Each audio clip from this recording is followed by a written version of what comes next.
Hello guys, आपके हमारे इस यूट्यूब चैनल स्मार्ट स्टडी पर स्वागत है।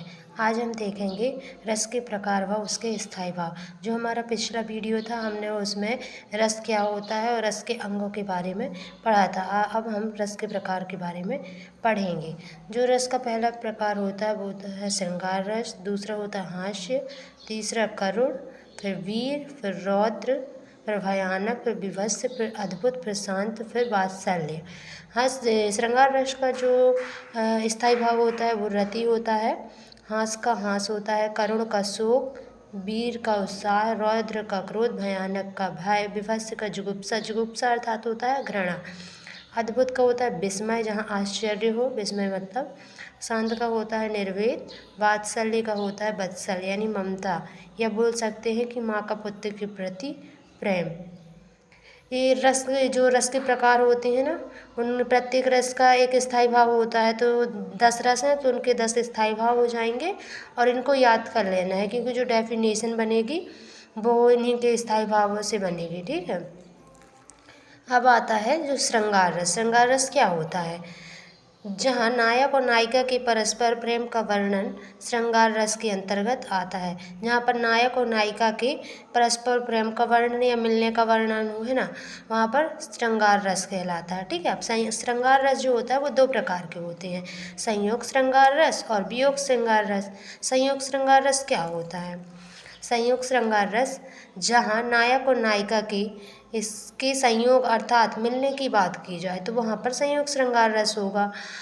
और इसका एग्जाम्पल है, राम के रूप निहारत जानकी, कंकन के नग की परछाई, याते सभे सुबि भूल गई, कर टेकी रही पल टारत नाही। ठीक है। यानी राम जी के रूप को जानकी माता निहार रही हैं, जैसे कंगन के नग की परछाई, यानी राम और सीता जी के प्रेम का वर्णन किया गया है, इसलिए इसमें संयोग श्रृंगार रस है। यदि पूछे कि श्रृंगार रस की परिभाषा दीजिए और उदाहरण भी दीजिए, है ना, तो हम किसी भी वियोग श्रृंगार रस का उदाहरण भी लिख सकते हैं, संयोग श्रृंगार रस का भी उदाहरण श्रृंगार रस के अंतर्गत लिख सकते हैं, क्योंकि यह उसी का प्रकार है। ठीक है।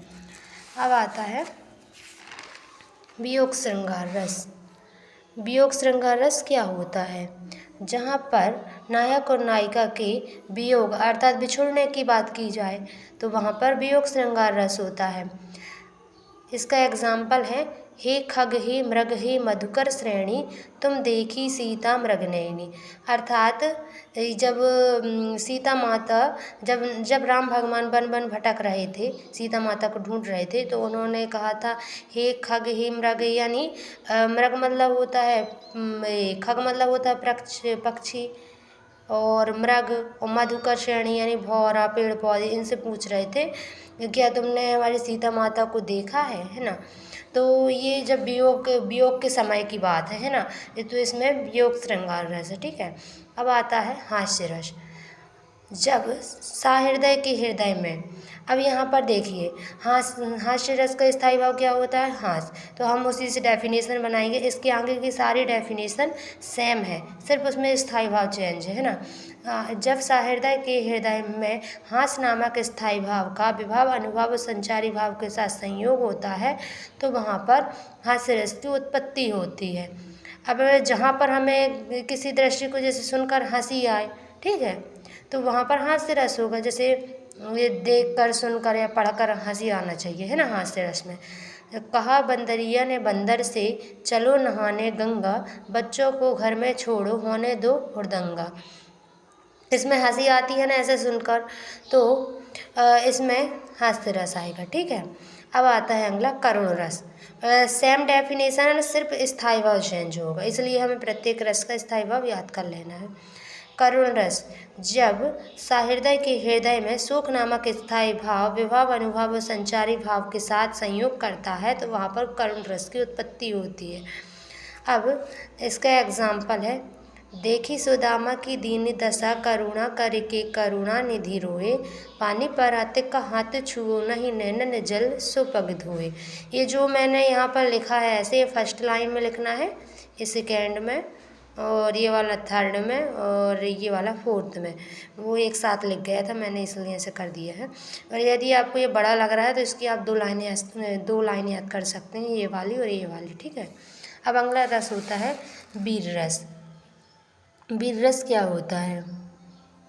जब सहृदय के हृदय में उत्साह नामक स्थायी भाव विभाव अनुभाव और संचारी भाव के साथ संयोग करता है तो वहाँ पर वीर रस की उत्पत्ति होती है ना। वीर का स्थायी भाव क्या होता है? उत्साह।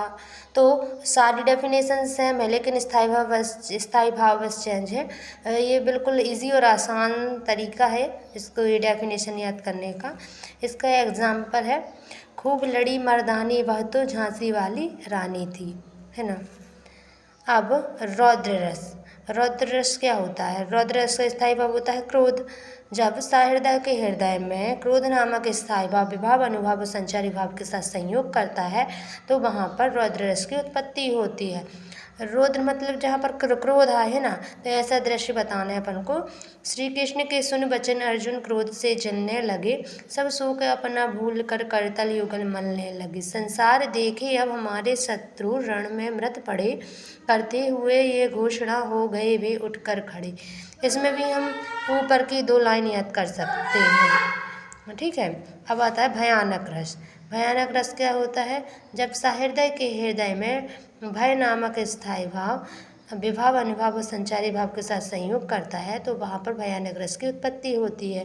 इसका एग्जाम्पल है, हाहाकार हुआ क्रंदन में कठिन वज्र होते थे कूर, हुए दिगंत बधिर भीषण रब बार बार होता था चूर, है ना। फर्स्ट में है चूर था, ठीक है।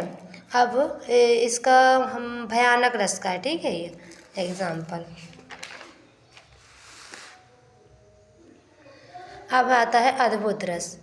अद्भुत रस क्या होता है? जब सहृदय के हृदय में विस्मय नामक स्थायी भाव विभाव अनुभाव और संचारी भाव के साथ संयोग करता है तो उसे अद्भुत रस कहते हैं ना। अब इसका अद्भुत मतलब आश्चर्य हो, है ना। तो इसका एग्जाम्पल है